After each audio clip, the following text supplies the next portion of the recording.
নমস্কাৰ আজি 17 ছেপ্টেম্বৰ বিশ্বকৰ্মা পূজাৰ উপলক্ষে ৰাতিপুৱাই প্ৰত্যেক বছৰৰ দৰে পূজা পাতল আৰম্ভ কৰিলো আৰু এই আমাৰ কণকণ পোৱালি দুটি আমাৰ মোৰ সুন্দৰীকো তেনেকৈ ধৰণে মই অলপমান ধুনীয়াকৈ সজাই পৰাই দিলো ধুৱাই মেলি কৰি আৰু লগতে আজিৰ দিনটোতে আমাৰ বৌদ্ধসকলৰ মধু পূৰ্ণিমাৰ উদযাপন কৰা হয় মধু পূৰ্ণিমাৰ দিনটো পৰিছে সেই আমাৰ বিদ্যালয়ৰ তৰফৰ পৰা সকলোৰ শুভ মংগলৰ কাৰণে শিক্ষাৰ দিশত আগবাঢ়ি যোৱাৰ কাৰণে ল'ৰা ছোৱালীৰ উন্নতিৰ কাৰণে আমি এভাগ হৰাই বুলিয়ে কওক বা কিছু দান দক্ষিণা আমি কৰিম বুলি আগবাঢ়িবলৈ ওলালো আৰু লগতে আমি এসাঁজ ভাত ৰাইজক খুৱাম বুলিও আজি আমি সকলো বিদ্যালয়ৰ শিক্ষক শিক্ষয়িত্ৰী লগতে ছাত্ৰ ছাত্ৰী সকলো অহা নাই কেৱল ফাৰ্ষ্ট ইয়াৰৰ ওচৰৰ যিসকল ল'ৰা ছোৱালী আছে তেওঁলোক আহিছে আৰু আজিৰ দিনটোৰ এটি বিশেষত্ব আছে ভগৱান বুদ্ধই যেতিয়া হাবিত তপস্যা কৰি আছিলে তেতিয়াই সকলোৱে তেওঁক বিভিন্ন ফল মূল দান দক্ষিণা কৰিছিলে তেতিয়াই বান্দৰ এটাই মানে দান কৰিবৰ কাৰণে একো নাছিলে তেতিয়াই সি হাবিৰ পৰা বিচাৰি তেওঁ কেৱল মধু ৰস মানে মৌজোলহে বিচাৰি পালে আৰু সেই মৌজোলটো তেওঁক অতি আনন্দেৰে পবিত্ৰ অন্তৰেৰে দান দিছিলে আৰু সেই দান দিয়াৰ পাছতেই সেই বান্দৰটি ইমানেই আনন্দ ফূৰ্তি কৰিছিলে হাবিত মানে জঁপিয়াই ফুৰা আৰম্ভ কৰিছিলে আৰু সেই জঁপিয়াই যাওঁতে শুকান ডাল এটিত মানে ভৰি দি পাইছিলে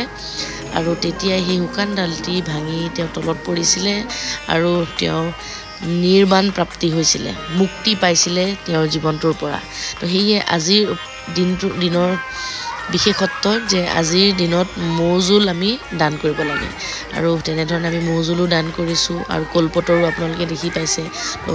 এই কলপতৰো মানে মৌজোলো আমি দিছোঁ তেনেকৈ দান কৰিছোঁ এয়া বাকী আপোনালোকে চাওক এনেধৰণে আমি খোৱাৰ আয়োজন কৰিছোঁ ৰাইজক কিমান পাৰোঁ কি পাৰোঁ আমি বিদ্যালয়ৰ ফালৰ পৰা আমি আগবঢ়াবৰ চেষ্টা কৰিছোঁ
কি বনালে আপুনি কৈ দিবা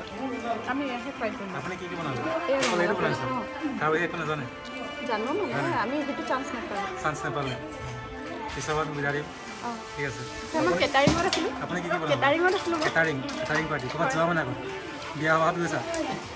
ক'ত গৈছা কৈ যাবা নিচা ক'ত গৈছে কি কাম কৰিলে আপুনি চব কৰিলে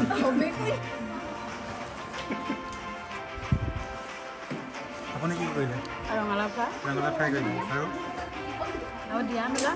গৈছে ঠিক আছে আপুনি মই কৰি মেলি খাইছোঁ এইটো কোনটো বনালে এইটো চব বনালে টেঙাটো কাটিছোঁ আৰু এইফালে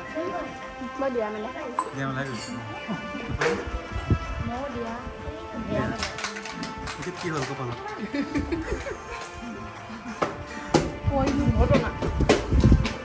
আপুনি কি কৰিলে মই একো নাই মই ছুপাৰভাইজাৰ আছোঁ গৰম বুলি অলপ খাই দিলোঁ ঠিকে আছে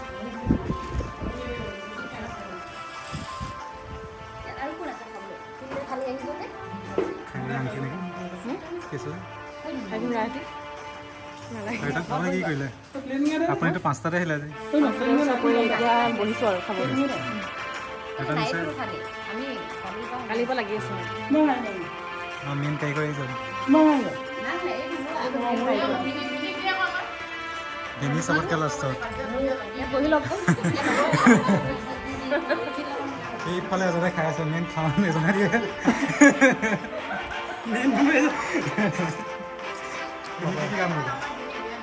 কি কাম কৰিলে আপোনাৰ মই মটৰ পনীৰ বনাই দিছিলোঁ তাৰপৰা অলপ পানীয়া কৰিলোঁ এতিয়া খাইছোঁ আৰু